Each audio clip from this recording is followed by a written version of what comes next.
Sara, ti zdaj nastopaš pretežno kot mezzosopranistka, si se, bom rekel, na nek način odločila za klasiko, pa vendar si najavila, da se zopet vračaš tudi na nek način v pop vode. Ali lahko malo več poveš o tem?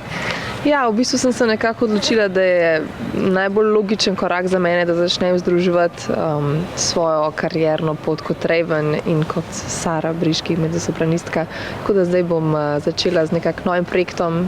8. marca naznanila nov koncert, na katerem bom predstavila novo smer glasbe. Kakšna bo ta smer?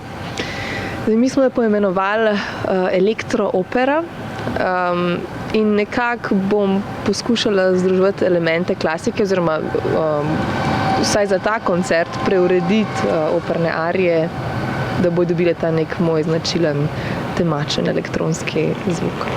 Si se po kom pri tem zgledovala ali je to čisto tvoja ideja? V bistvu sem se zelo trudila, da bi našla nekoga, ki bi mi bil nekako v vzgled, ker vse te crossover pop operne zadeve mi načeloma lahko delujejo zelo sladne ali pa starikave. Tako da nimam nekega vzornika. Zaenkrat, če nisem našla nikogar, za katerega bi rekla, tak zvok si jo želim in nekako se res eksperimentiramo. Glede na to, da si rekla, da pripravljaš koncert za 8. marca, torej že nekaj skladb verjetno imaš pripravljenih?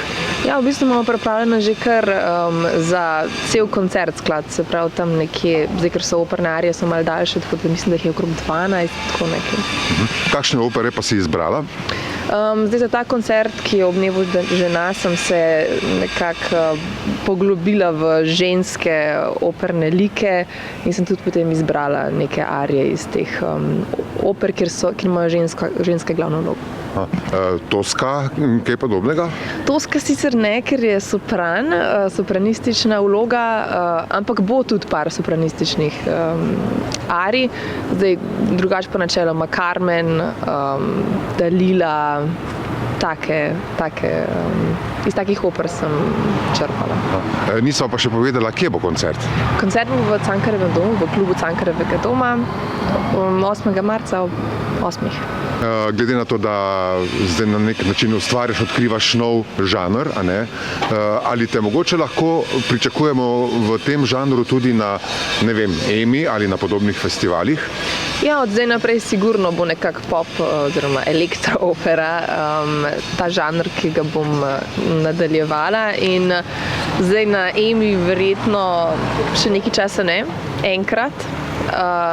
Ampak ja, sigurno bo zdaj naprej vsaj način petja ostal operni. Ali novi glasbeni žanr pomeni tudi spremembo imidža, mogoče celo umetniškega imena? Ne, to pa nikakor ne.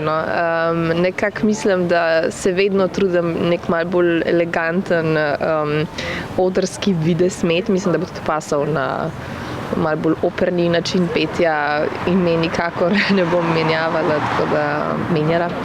Tako da ne, to bo kar ostalo tako, kot je. Zdaj pa še mogoče eno vprašanje. Ti si od 1. januarja zaročena, a ne? Že kaj razmišljata s fantom tudi o zaročencem, bom rekel, tudi o poroki? Razmišljam, ampak zaenkrat letos verjetno še ne bo uspel, ker to mislim, da kar vzame nekaj časa, da se organizira celotna zadeva, tako da verjetno naslednje leto, poleti. Kakšna bi bila tvoja sanjska poroka? Čim manj ljudi, tudi če bi se trudila jih nabrati za neko veliko poroko, jih verjetno ne bi mogla nabrati, ker enostavno imam zelo tak ozek krog dobrih prijateljev. Nekje zunaj, poleti, nič kaj preveč pompoznega, tako.